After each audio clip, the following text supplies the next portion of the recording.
Hello, everybody, and welcome to the Lazarus Expedition After Show. Yes. After show. My favorite part of late. This I've had such a good time on these. Yeah. Are we? Oh, but sorry, I was supposed to ask this in break. Are we still recording this, by the way? Oh no. You can probably turn the recordings off. Wait, no, because maybe we do want to record the after since we're doing it live. It's too late, buddy. Too late, Nick. It's fucking too late. You'll have to rip the guys. VOD. Yeah. Anyway, Okay. guys. So, do we want to talk about our thing first, or do our questions first? Let's talk about the episode first. Let's talk about the episode, and then we'll talk about the thing, and then we'll do the questions. Yeah. Sounds like a great order of operations. Wait, what is the thing? We'll get there. Don't worry about it. We'll get there. What an intense Oh, combat cliffhanger. session! First of all, it was a very long fight. I liked it. The brain guys are weird. But Yeah. I was also glad to find because we've had like 3 episodes in a row now where we just did some fighting. Yep. And I was glad to get out of that and do a little bit more roleplay because we have these new characters. Mm-hmm. And we've You're seen them in exploring battle and bits. they're great, but now we also Mhm. got to see them roleplay a little bit. Yeah. I think Nick did a really good job with Nick and Potato creating some big role play where Potato wanted to end the boat. Nick's like, "Oh, this is the day of such and such. Let's do Mhm. confession." I thought that was really nice. That was Mhm. like, yeah. That was It good. kind of felt quite natural like that because when you were talking about like it's a day of atonement. I mean, I Yeah. was raised Catholic, so it's pretty Mhm. like In the booth. it came to me immediately. Yeah. Mhm. So Ostigan had that story all along, or that was an encounter you said for us? in That's the Neil future? being like, I planned this whole arc where Yeah. they get abandoned in the desert. I'm making use of it. What the fuck would we have? Yep. What would we have even done? We just. Well, I don't know. I guess we would have gone look for water. Yeah, it was one of those Yeah. things from like, actually, I think if this path happens, that they'll just die. Yeah. And so I had it written down, and then I was always like, maybe we shouldn't do this. I don't think there's any escape. Oh, the players will figure it out. They're so Yeah, smart. We There's a always do. cleric who's got create water, probably. It'll be fine. Oh yeah, I think it would have been fine then. Right? I don't know. Do I actually? Um, I'm not sure I actually have don't know great about that. water learned. Oh, I do It- actually. I do It actually. built his character a ton though. Ostigan at the bare minimum. Mhm. Yeah, definitely. I'm really Sorry, mad we monster. didn't go into the Ogre Baby cave. Yeah, me because too. I'm pretty sure I can talk to Ogre Babies, and like I Oh, live in yeah. Ogre society. Like ogres are like my lieutenants. You know what I mean? We need wouldn't have been able to. take We it need with us, to. We got a boat. Well, the Ogre Baby just. It sounds good on paper, but it would have just been looking after a baby. That was the. Right, That would it have been the never only works out. impact on the Dude. campaign. We could have had a baby character be part of our shenanigans group. It would have been amazing. Yeah, you're talking like long-term payoff for short-term, quite a lot of pain. Just like, well, actually, I was going to say you No. can't go in any towns, but maybe you can go in towns here. Think of the immediate payoff of like being a traveling sideshow and Neil having to But wait. roleplay an ogre baby every single episode. Yeah, that would be pretty funny. You know what? We now fucked I up. am also disappointed. Never mind. Yeah. I didn't give a fuck about the ogres until right now. Were there any items in there, Koibu? We're never going back. Oh, well, Who knows? yep, who knows? Who See, knows? that's The thing fucking is, problem, guys. I really, really find it difficult to turn down content like this in these games, but it's got us killed before, and I Neil agree, gave us but hints yeah. that it was dangerous, and I think we made the right call not to do If it. you just do everything Neil has laid out, you will die. Presents, yeah. There are some things It's you just guys also get. like, from my perspective, it was just like, oh, we defeated a big guy, so now we got to go into the cave to see what the reward is. That's just like metagaming 101. Yeah, right? yeah, Like, that is yeah, like yeah. the number one most. To be like, fair, that was our whole thing at the start, though. It was, oh, there's a Cyclops. He's gonna have something. Yeah, I mean, it's kind of learned behavior, because if that's Yeah. how every big monster in the world is, then... We weren't Mm. gonna take the fight originally. We tried to leave the fight, but then the Cyclops had us. So then it was like, why not? This I'm is just the shocked that first- the good characters left babies to die on their own. They're monsters. I wasn't sure, though. Wow. It sounded like Iron Grip was both presenting the option of helping the babies Iron Grip wanted to eat the babies. and eating them. So Iron Grip just wanted to go through the cave. it, So I, he was presenting every option. I felt like mostly you wanted to eat them. So morally, for me, leaving the babies, I mean, they were already dead as soon as we killed all the ogres. So That'll be Iron Grip's regret. Iron Grip could have went and got the babies, but he. 100%. That's actually when he eventually understands the concept of Repentance Day. That will You be didn't talk his about that. regret. Yeah. Mm. But the thing is, you'd be like 7 days later, right? There's 3 ogre babies in the boat. You've been eaten jerky and cheese for the last 3 days. You'd eat it. And you're camping out there, and there's 3 babies. I mean, even 2 babies is quite a lot. So A lot of are we babies. really gonna miss? Are we gonna miss the third one? I mean, we might not even miss the second one. So, and I feel like at least one baby is getting eaten by Drollraiser before we exit the Badlands. I could have been the first hobgoblin to have an ogre tribe, okay? Right? Usually it's the other way around. Usually ogres, they have tribe of hobgoblins, and hobgoblins might have tribes of goblins beneath them. I could have been the first man to break the glass hobgoblin ceiling, okay? Yeah, but I feel like if you have to groom them from birth, it's not really the same as like conquering through force, you know? What do you mean? I conquered their parents. Easy. I get to keep the babies.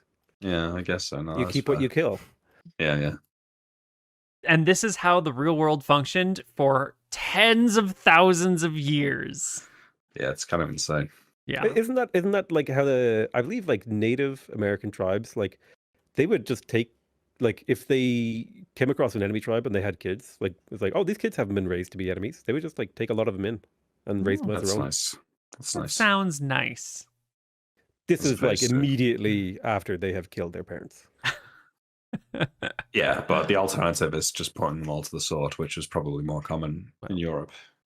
Well, I think in Europe you take them as slaves. Is Oh, the children are a primary. resource. They can do Yeah. work. Yeah. All right, let's get down to brass tacks and talk about the new campaign that's coming after this. Yeah. So, once upon a time, I'd thrown out an idea, and at the time it resonated with everyone, but it's been like 7 months since then. And we should not feel beholden to past selves if there are other things that have come up. Has anyone had a thought of a thing that they really want to do, that they would like to have a longer campaign about? I want to be a bard in the new campaign for the sandbox, but I want him to have been like the most famous musician in all of the fucking kingdom or kingdoms. Mhm. And then he was like haughty toddy and all about himself, so he would only play for like the kings or the king's court, like the queen's court, But then it's like walking past a girl on the street one night, and then the girl asked him, "Oh, so and so, can you please like play for me? I've heard so much about your music, like And he like spits on the child and like scoffs at her and like walks away. And then either the gods, a hag, something of the sort, turns him into like the most hideous creature, which is like a bullywug. So he's so now he can't play his old instrument, but he finds like a shitty banjo, and that is what he's gonna learn and like play through the campaign. And I'm gonna be doing the same in real life. I'm gonna be learning This the is banjo. Banjo. This is not a proposition at this point. You've already bought the banjo. I bought the This banjo. is happening. Yeah, this is happening. I can work the frog in, but I have the banjo here, and I'm gonna learn it with the character, and hopefully, the character can get over his bullshit. Done. Can be done. The only thing I'm looking for is something with a similar scope to Tides of Death. I want something that feels like a shonen anime in terms of scope. We're starting small, and there's a lot of big shit to look towards. Okay. Well, okay. So if there's a So- bullywug in the party, then that already kind of says a lot about how the campaign's going to run, right? I mean, it's already going to be slightly different. It's Yeah. normal. I could have like a what's it called? Like a hood that I always wear. It's gonna be something that's gonna have to be like played around with. Humans might see me and think I'm a fucking horrible creature and whatnot. You know, but we did also speak about doing a monster campaign, didn't we? Well, At I one point. have. Go on, yeah. I want to Yes. go back to what Pokemon Challenges just said. Tell me a little bit more about the shonen anime vibe that you're looking for, because I've got a campaign, one of my many campaigns that I'm always kicking around an idea that really lines up with the shonen anime vibe concept, but I want to make sure we're on the same page. Tell me more about what you're looking for. So I just like what I really loved about Tides of Death is like the slow burn, slow progression towards something clear. So just by the setting of Tides of Death, there was this ring of islands, and it was established the closer you get to the center, the closer you are to the central figure of the Red Mhm. Prince, right? White Prince, White yeah. Prince. The White Prince, yeah. And we were very slowly making our way through, and we just basically gotten to the second stage when the campaign got fireballed. And just this like it reminds me a lot of like stuff like One Piece or something where you just have from the get-go almost this idea of just very grand scope in comparison to how like small you are, but you have the ability to explore it all eventually if you just play it for long enough. And I think that idea was so exciting about Tides of Death, and that's like I think extremely cool. Okay. What about you, Potato McWhiskey? Do you have any feelings about things that you would like for the next campaign? So right now my feelings are going in like many directions, Uh-huh. but the kind of few directions I'd like to do is I like being subversive in the sense that I really like the concept of being an enemy in a foreign land, right? This is true in Tides of Death. We were the enemy in a foreign land. Here, we are kind of an enemy in a foreign land. I like that concept that because that's the way most RPGs work, right? You don't load into an RPG and it's like, oh, welcome, you're in Leicester. You know what I mean? And, Right. We were walking around. there's a pub. Yeah. There's a pub. There's Tesco, and it's like you're in an unfamiliar world, and not only is your battle of progression like your character is advancing, but your understanding of the politics and meaning of the world. Whereas like if you just like plopped into a world that your character's like, oh, I know this guy, I know this whole world, I know everything that's going on, it feels less interesting to me than like, okay, we walked up into this village and like we've had to figure out this village has its own culture, and even like creating a character in a world that you don't really understand. Like I just made up a religion and a whole bunch of superstitious stuff because if he dies, who's going to see another hobgoblin from that tribe? So I like the idea of there being like these kind of areas and blank canvases where we can paint interesting pictures. That's kind of like more interesting to me. When it comes to a sandbox, I really just like adventures in the sense that we get there's a hint of something over here. Okay, go explore that. We find a dungeon. We explore the dungeon. We defeat the monster. We get the loot. We're stronger. We're better. We level up. We make new contacts. We start building a fortress. The fortress is under attack. We get a siege battle. It's just like, I like the idea of a thing that kind of unfolds as you go. Okay. All right. What about you, Greenzerg? What do you have as desires? You know what? We've just played so much D&D at this point, Neil, in so many different ways that I don't really have any like grand desires for myself. I'm kind of like reacting to what other people are saying. I don't know, like something I was just thinking about when Jamie was talking there. Every campaign we've done recently, including this one, Tides of Death, Tombs of Scoria, and Frozen Frontier, and it plays into what Jan was saying as well. Like there's this ultimate goal from the start, almost of like, this is what you're here to do. And there's like a setup to it. There's like a background story that you need to know that is like, this is the hook for the campaign. It's like, we've got to kill the ancient red dragon, or we're going to loot this foreign land of treasure, or we're on an expedition to get this resurrection scroll. But if you think back to Hardcore Heroes, and I feel like that's the true sandbox, is just you are characters in a nondescript town in a world, and you kind of have to make your own story and decide what your own goals and priorities are. And I think that's kind of like the ultimate sandbox, because there is no like guiding hand there that says, you must go in this direction. And also, one thing that we don't get in this campaign, because we're constantly moving, is like the evolution of like local politics around the party. Because we're constantly moving, we're just moving away from that. So like we do a thing, it has an impact, but then we leave. And Tides of Death, we were the enemy, so we didn't really have local politics until we got important enough that we kind of wear the politics ourselves. So I don't know, that's kind of the opposite of what Jamie and Jan have just said, but I think a change would be something that's more like, I don't know, less grandiose from the offset, maybe. So something kind of on where Nick's you side here, I am a little tired of we start a campaign, here's our goal, that's what we're gonna do. I like the idea of, you kind of start and then we would just figure out what the fuck we're gonna do. Okay. If that makes sense. Yeah. What were we gonna say, Ian? I think I think that's not necessarily in conflict with what I'm looking for. Like it doesn't have to be like I think Tombs of Scoria, for example, was like so very clear. Like you get one specific quest, right? Yeah. That's but that's not really what Tides of Death was like, right? Like the we weren't really set out there to fight the White I Prince. We were suppose set not out- straight away. Yeah. Yeah. It Only was really one character was, right? Yeah, I was gonna say, but Sale kind of was from the start on that It path. was- it was Which more put that us the on that path. structure of the setting Yeah. drove us towards that, and that's what I think is cool. The setting itself giving some sort of streamlined direction, I think, is cool. But my thing is more about like, again, I think the key word here is scope, right? Like, Yeah. Yes. You want it to be like grandiose. grandiose and starting off small and Yeah.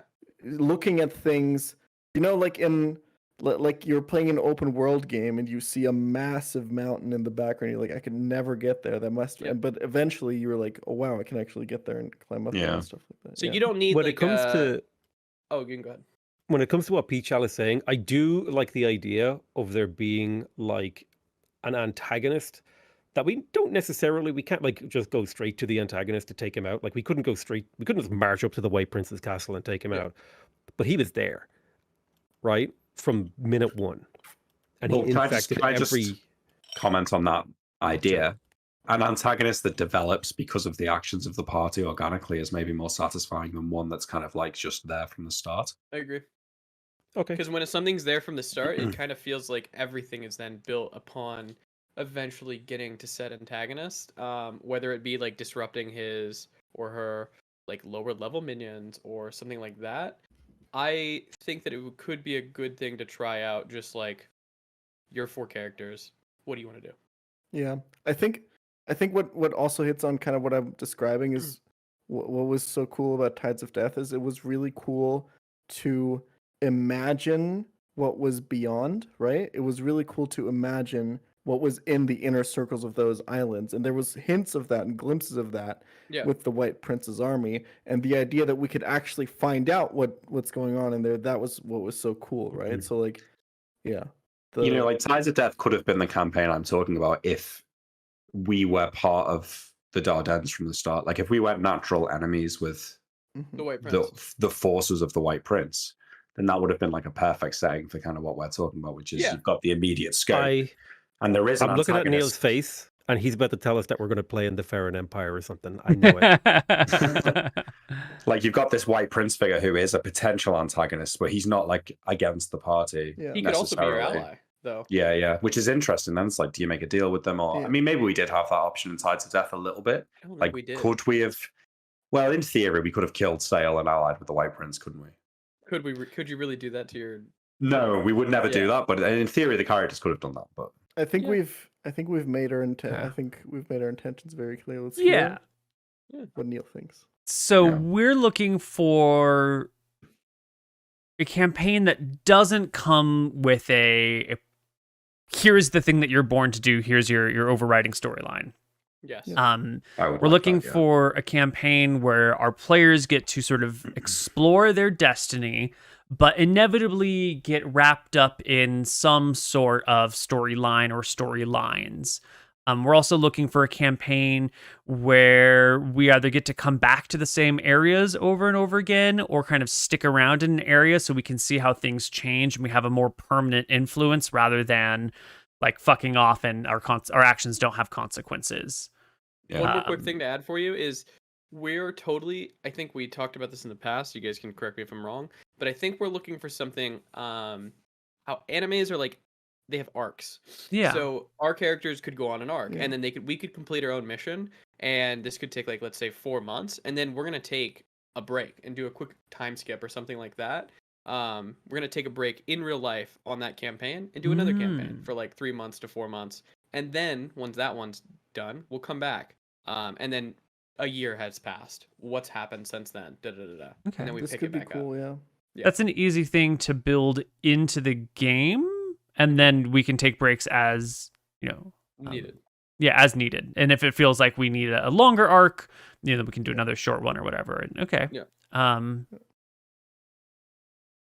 So we're looking for a true open sandbox player-driven campaign, which is great. I love that style. It's actually one of my favorite things to do. Lately I've been trying to give players a bit more of direction, because sometimes when I've had open sandboxes, it gets a little bit like we could do anything, and there's a bit of choice paralysis that's going on. And so I've been trying to do more campaigns that are like, here's the thing to do. So that way there's always like a motivation for the party. I think we're strong enough players. Yeah. Role play in character well enough to be able to build in-game motivations. Yeah. And I without think needing you your constructing direction. those campaigns has probably given you more experience now to kind of hit the middle of that, right? Yeah. Not swing completely back and give us full, because it's still good to direct us sometimes. Okay. I want to take a pause and like make sure, Potato, what can you add to this, I guess, that you can look forward to? Because it feels like, I guess, it felt like you and I were a little bit diametrically opposed with what we were looking for. How do you mean? It sounded like you kind of wanted more of like a White Prince type character to be there, and I didn't. Yeah.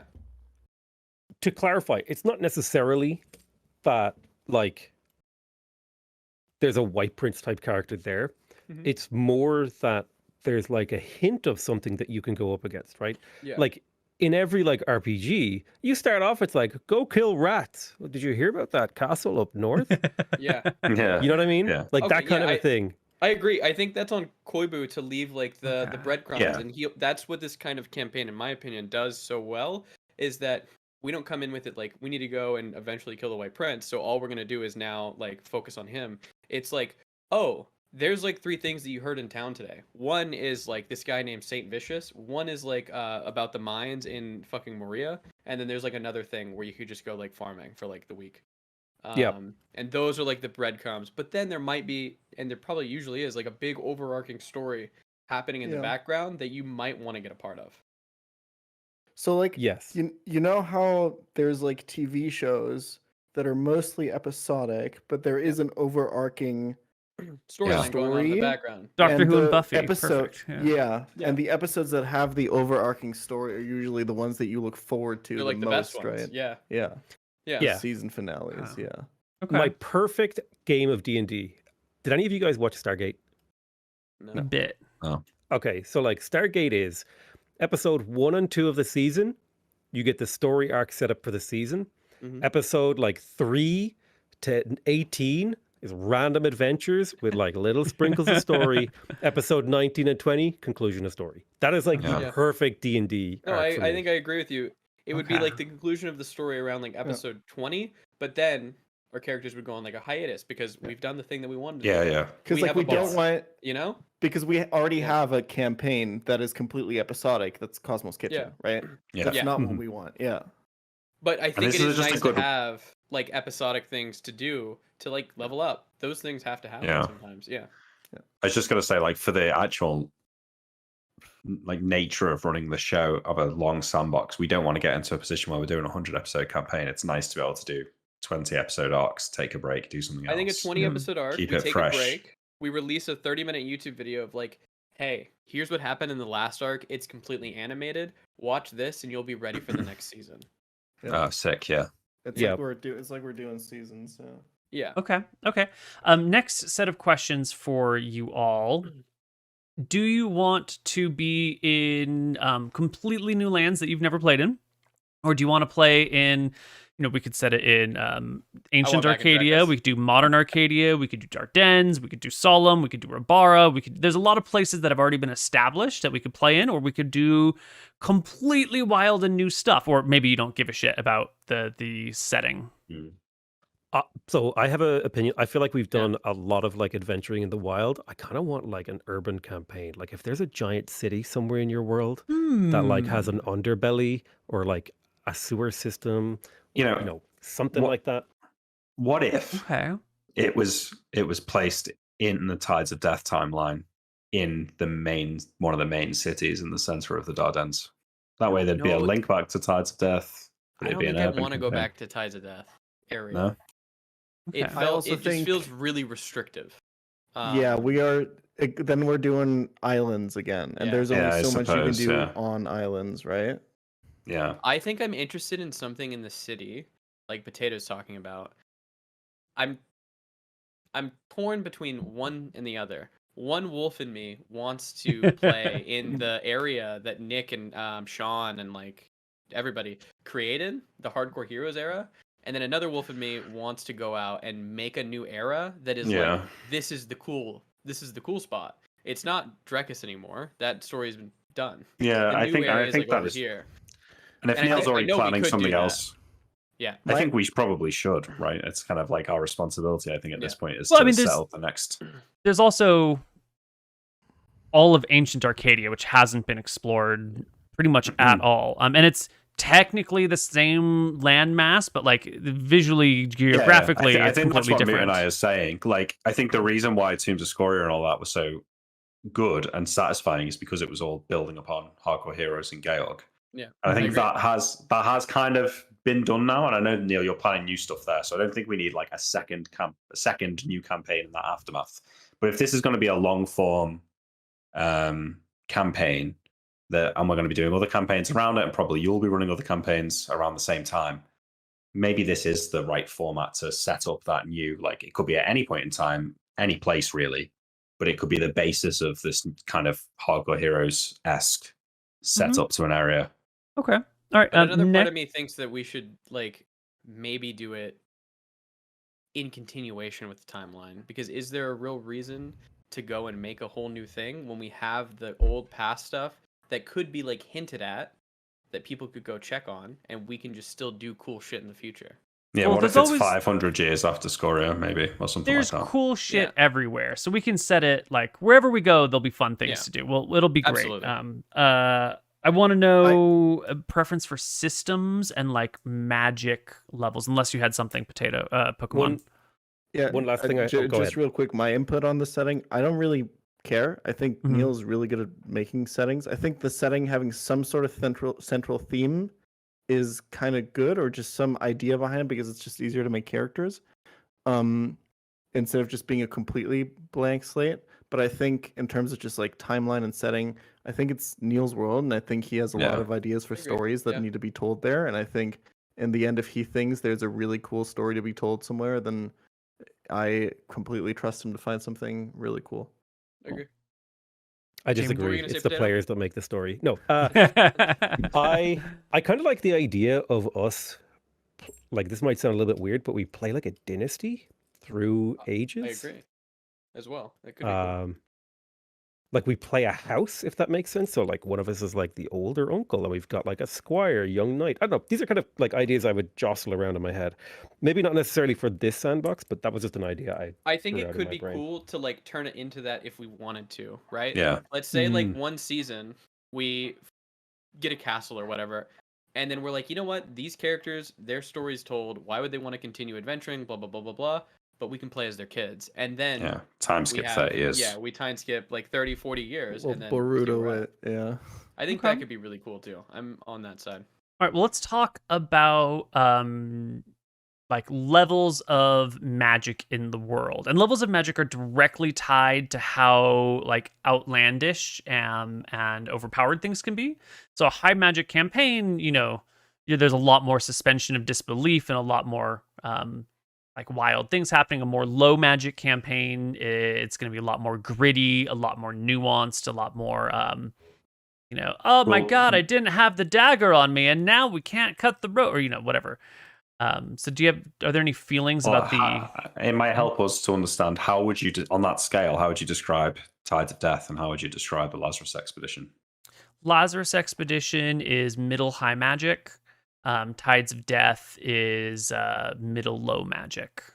What was Tombs of Scoria and what was Hardcore Heroes? Tombs of Scoria would also be middle high magic. And what was the other one? Hardcore Heroes. Hardcore Heroes was middle Middle low low. magic, I guess. I think I prefer middle low magic, but currently I'm having a lot of fun with 5th edition. I don't know Yeah. if those two things coincide with each other.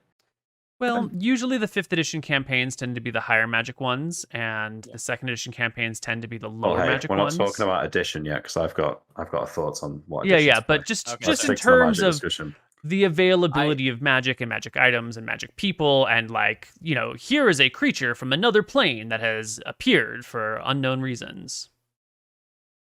I think that you had it and you have it perfect in the Tides of Death / Hardcore Heroes era. It feels like, especially Desperate Measures, when we earned that bow after playing 20 episodes, it really feels like you've earned something. Whereas Tombs of Scoria, I understand the setting and everything, but it doesn't feel like we earned any of those magic items, and none of them had an attachment. Whereas I get a +3 sword, and I'm disappointed that it's not a +4, +5 sword. Mhm. Whereas in Desperate Measures, I got a +2 spear, and I was like, wow, this is one of the coolest magic items you've ever given out. Mhm. Yeah. Mhm. Definitely.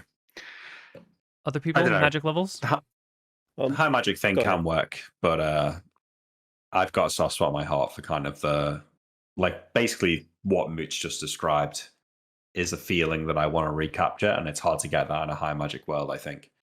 But I also would say in a campaign where we're going to be playing for a long time and there's going to be high level characters, that high levels break low magic worlds. That's A why I little think bit. that we should be seasonal, and if they get too high level, we can retire, and Neil can make some decisions on what we've done for the world. Okay. hmm Because being 14th level in 2nd edition is not fun.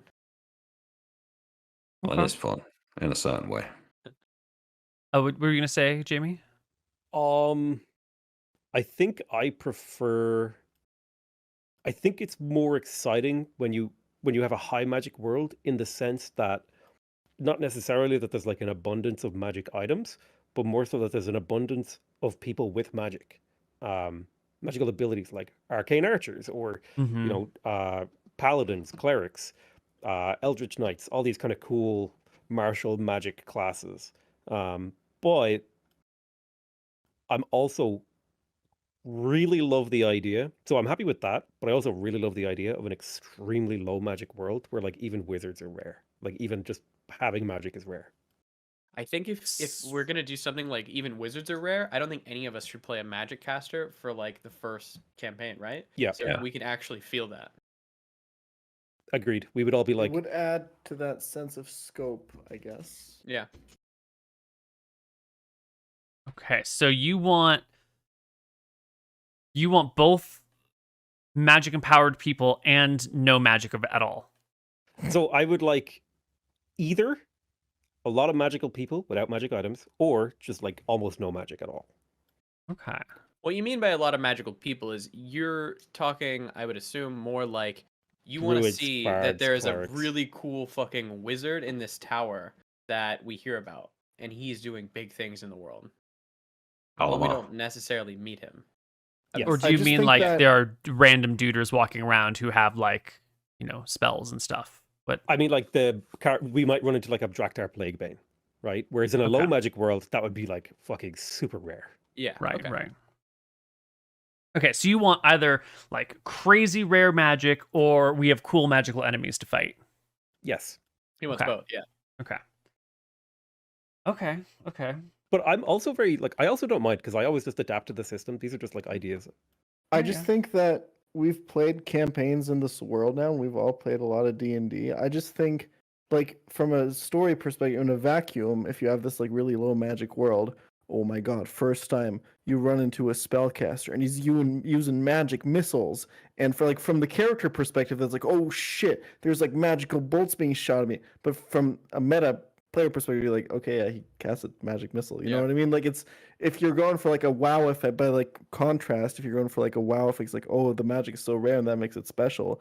You're kind of not gonna get that just by removing all the magic. But I think the wow effect could instead be, rather than, oh, we run into a 5th level wizard, no, we ran into a like 19th level wizard who is casting Meteor Storm or something like that. That's going to give you the wow effect versus just having like Mhm. Yeah, but this there's no running into a 19th level wizard casting Meteor Storm and they don't walking have to out be of that casting it encounter. at you, right? Okay, It could be well, yeah.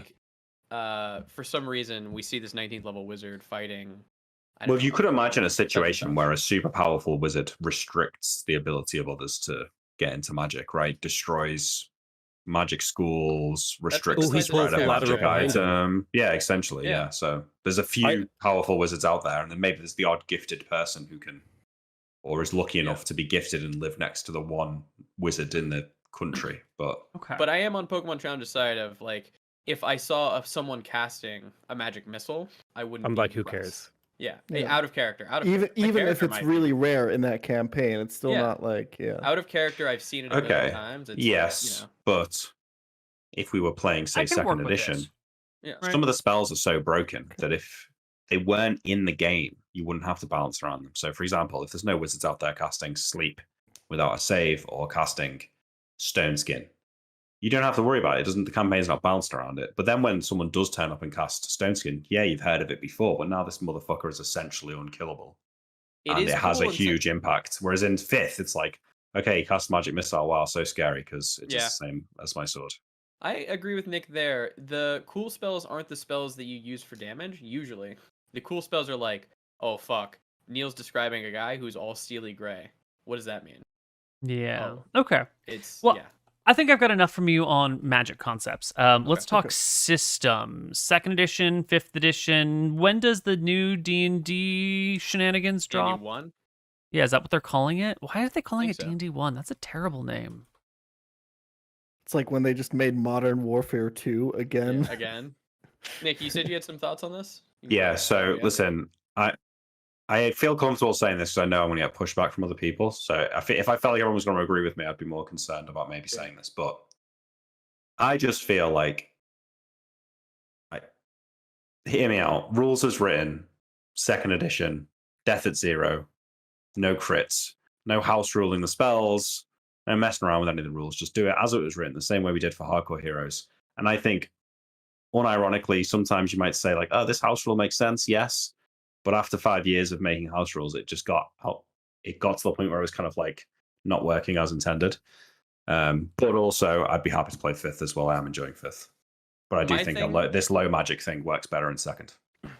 My thing is, I think 2nd edition spells are absolutely just the best thing in the world. I hate 5th edition spells. They don't feel magical. They feel boring and gamified. Whereas 2nd edition, when you get a spell and you're reading your spell list and you see something like fucking solipsism, and you're just like, oh my god, this is insane. Like, the things I could do with it, it actually feels like magic. However, I think for the average viewer, saying, oh, we play 2nd edition, they're going to be like, that's not the edition I play. I'm not going to watch. I agree. It's more marketable. I agree with that. Also, as someone who is just I'm not really sure what the differences are, but from what I understand, the non-magical classes are more interesting in 5e, right? That Way seems to be better. agreed upon. Yeah, Way yeah. better. So if we're doing a low magic campaign, Yeah. if we're all just going to play 2e fighters, I feel like, Yeah. I agree with that. It's a very, very good. It's a very good challenge. Yeah. 100%. point. If we're going to do a 2e campaign, then I think we should all be some sort of spellcaster. Nah. I agree. Or we should have at least I two think in we the should have at group. least Yeah. 2 spellcasters. Yeah, if we do a, but I think that we should probably do. this? We should probably do 5th. Since we're talking about doing a dynasty or something like that, maybe let's start out with 5th and see where we get to. Because we Wait, what might if we? eventually. Wait, this is hang just on. the, What this if is we just do the the first reiteration, arc? by the way, on how we landed 5e last time. Yeah, exactly. Yeah. Yeah. This is What we're if just we do doing the, that recursively right now. The first arc. Hear me out, right? We do 1st edition. Second arc. We do 2nd edition. We skip the 4th arc. We just don't do we it. skip the 4th arc. That's only a 1-episode arc, and it's 100% roleplay. Okay. I think I'm on the side of 5th edition, bare minimum for the YouTube channel. Okay. 5e's great. Yeah. Love my some 5e. I'm liking 5th. Okay. I like 2 Neil for. I think what I would really love in a 2e campaign is essentially a roguelike, where we all get dumped into a dungeon together and we have to get out. And it's like an infinite dungeon that like has layers, and I think that would be a really fun 2e campaign for us to do. Like maybe a long-term live interesting. stream type thing. Like I really You find a feel like potion. What's the potion do? Take a sip. You're on fire. You're dead, bitch. I Yeah. feel like I feel like that would be fun as like a one-off here and there, but it wouldn't be Yes. a good long campaign. No, No, but it's no, a good. that's It's a what I'm good talking kind about. of What I'd like to Cosmos do in Kitchen 2E. idea. It is a good Cosmos Kitchen idea. No, I agree. not Cosmos Kitchen, but like as a filler thing Yeah. to Yeah. do. Yes. Yeah, like a comeback recurring dungeon. Yeah, that would be cool. I think if we want to introduce second edition to the viewers, I think that could be a good way to do it. Because like early Dungeons and Dragons is really well built around that kind of dungeon crawling thing. Yeah. Right. Mhm. Yeah. First edition, especially, right? Mhm. It's super well built for that, and that's where I think 2E shines. Like whenever we were doing like anything to do with like a dungeon, traps, or like a sequence of encounters where we had to manage resources in 2E, that's when I feel like we were having the most fun. Mhm. Yeah. Okay. I Okay. think my votes for this big campaign is 5e. Same. Yeah, it makes the most sense. Yeah. Okay, so we want a 5e campaign that is a player-driven sandbox that's pretty open-ended with multiple story arcs that come to a nice clean close.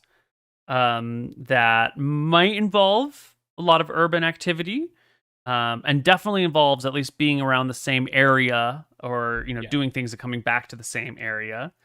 Maybe some sort of dynastic. We are people creating a zone, and you become, we're playing multiple generations within that zone. We want it to be like super magic rare and super magic Well. abundant, or maybe one of the two, but like there's a lot of variability on what we're talking about. I for will magic. say though that I'll I let think someone else make that call. 5e struggles in low magic. I would say just because of the abilities that you get Yes. with the classes. Well, if we We're all playing pick fighters anyway, too. classes that don't have crazy magic powers, it does work out pretty well, right? Like if someone's got a fighter and someone's got a rogue, that's pretty simple and straightforward. If someone's Yeah. a bard, there's not really a lot of magic in there. They do have some spells, but like maybe we trim the list or modify the list or something. Yeah, Like you can trim it and you can make it. I would like my bard to be more like, I don't know, like persuades you with Can't you go like Bard of the School of Swords or something as bards and become more like a fighter? I wasn't gonna do that because he's gonna be doing some music stuff. Okay. yeah. Well, I'm not so sure. okay, so I think I've got some ideas here.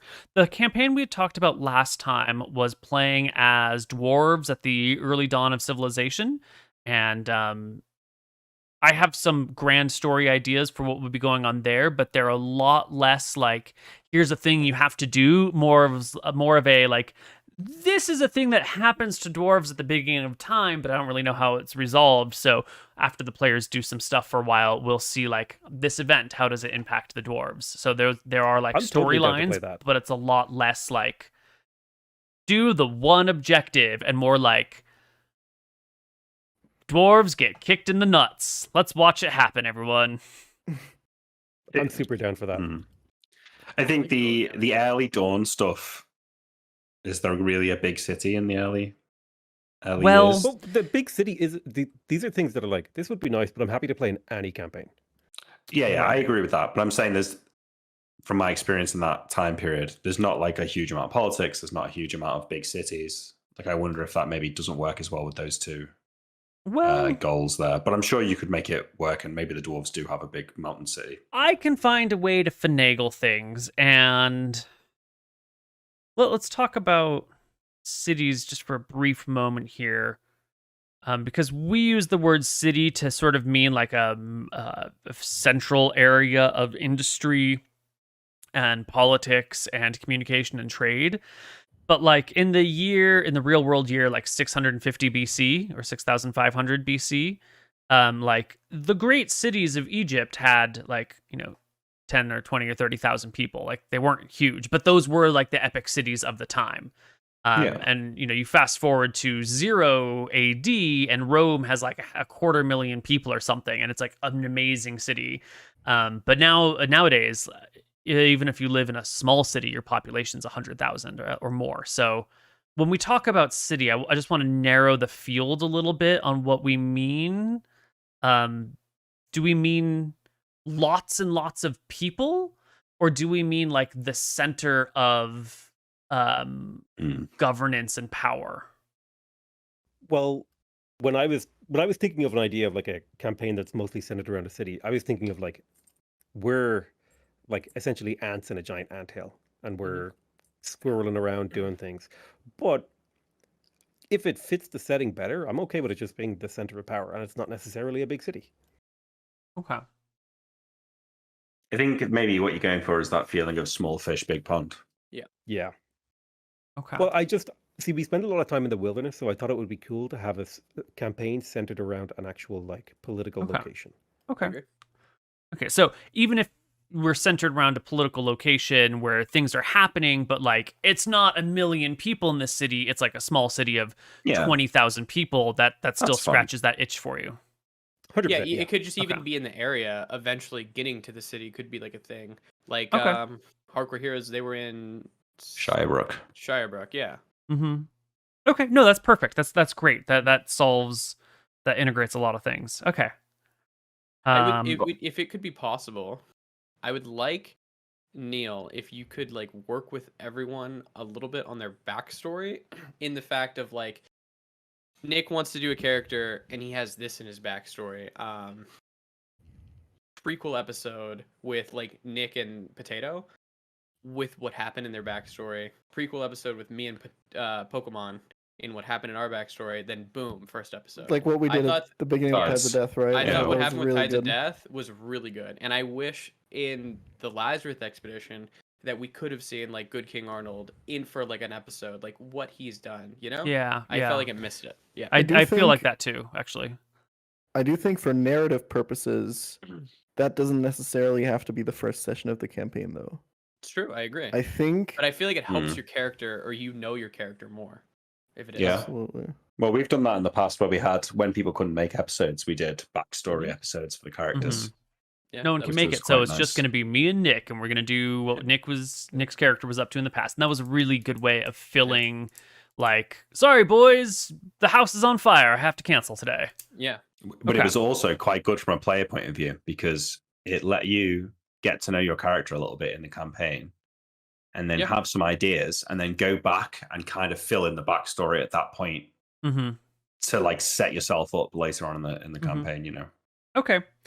So let's touch base on that dwarven idea where it is the family of dwarves, and it's, what happens to this. If you were a person who was a bard who was successful and then got turned into a bullywug, you could have been a dwarf to start with, and now you're a bullywug, and your Easily. dwarf family still loves you despite your froggy appearance. How That do works for me. how I does just the don't- Go ahead. I was gonna say I don't want like me being a monster character bullywug to like. I want it to affect a bit, but I also don't want it to be like everybody's just always trying to kill me. It would No, I be more gotcha. like we're the weird fucking family. Like they have the fucking frog guy. I don't like them. Da da da. Got it? Okay.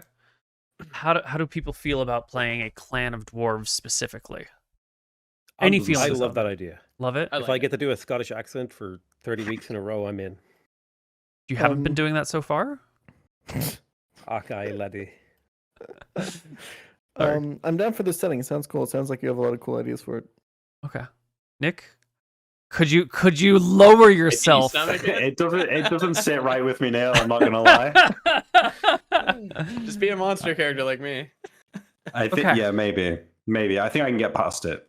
At the very least, the dwarves probably have some non-dwarven friends. You could be For sure. And cousin gnome. cousin one Benny. challenge or... though.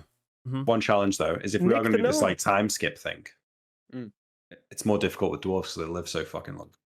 Whereas you can Yeah, but skip it could be 30 cool to years if see, you're like, playing you skip- humans. But like our dad would be retired and shouting at us like, "We're back in my day. We slew the Grolgrug with an axe and a hand tied behind our back." That Yeah, could be sure. cool. But if there's like a if there's like a world-ending threat, and your dad, who is a level 15 PC that you were playing in the previous arc, is still there, then you've got to do a little bit of suspension of disbelief to think like, why is he not picking up his axe and coming to help us? I think it's a manageable problem. Okay. We'll Sure. figure it out. Okay. We don't have to settle on anything right now. I'm going to see if I can't flesh out this dwarf idea a little bit better. If I can come up with some the mechanical stuff that I wanted to talk about dwarves. So I can come up with some of the things that I really wanted to do with them. We'll run with it. But if I get a little bit bogged down in like, oh, I have this thing, but I don't know how to do it. It might need more direct, like, then we will just do like people from the village or the town of blah, blah, blah. And you can all make your characters and they'll be independent of race. And then if we do some sort of like lineage or clan thing, it'll be because your characters, you know, either work for the same family and it's not your parents or your grandchildren, but it's like the grandchildren of the estate you work for, or maybe you end up like marrying into family. Like, we can work it out throughout the campaign. We'll find a way to make it happen. As for addition, I think we're going to run with 5th. As for like setting, well,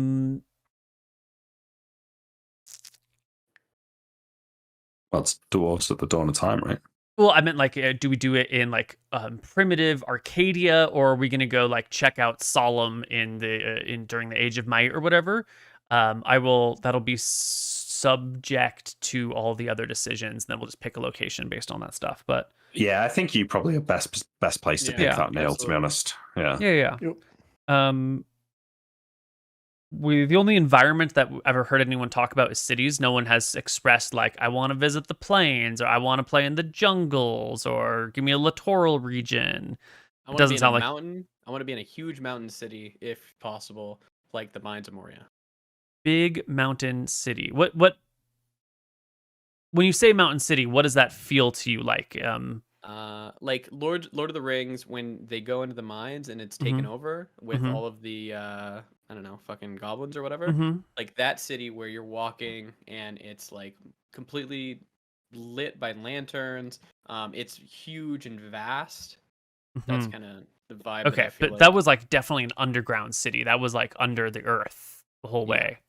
Okay. But I don't know Lord of the Rings that well. Is that whole place inhabited by the dwarves, or is there wilderness within the mountain city where monsters would be? Well, they delved too deep, and then the wilderness found them.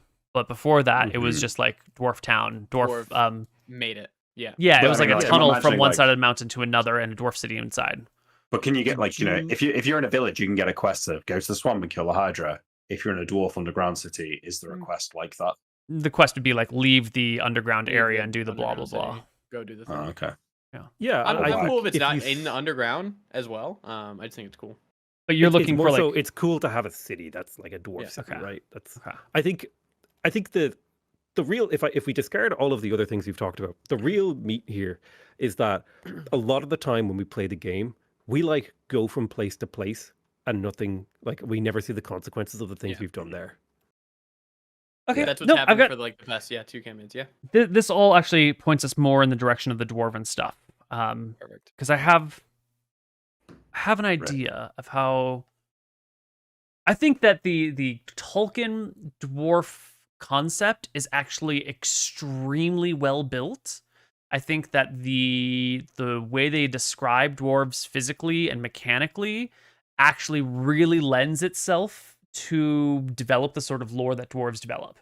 And it's really somehow just like a nice synergizing of things. And I would like to explore that. So I think we're probably going to be on track for Dwarf Fetish campaign. Oh, don't forget, in dwarf lore, I'm pretty sure they believe that like a dragon like inflated the earth, and that's why all the mountains are hollow. we might not be using that lore, but Listen, all I'm saying is those mountains better be hollow and filled with gems. Yeah, I think right. that we've hit our think we're ending good. point. We're not going to do any questions this week. We're going to do them like normal next week, due to the fact of people have trains to catch to go to Paris, TwitchCon, and stuff like that. So we that's why we ended 30 minutes early. I thought this would take 30 minutes, and then we'd get to questions, but Okay. sorry. Okay. Happens. It's all good. All right, then. We will catch you all next week for some more Save or Die, the Lazarus expedition. Bye-bye. Sweet. See you guys. Later. Bye bye.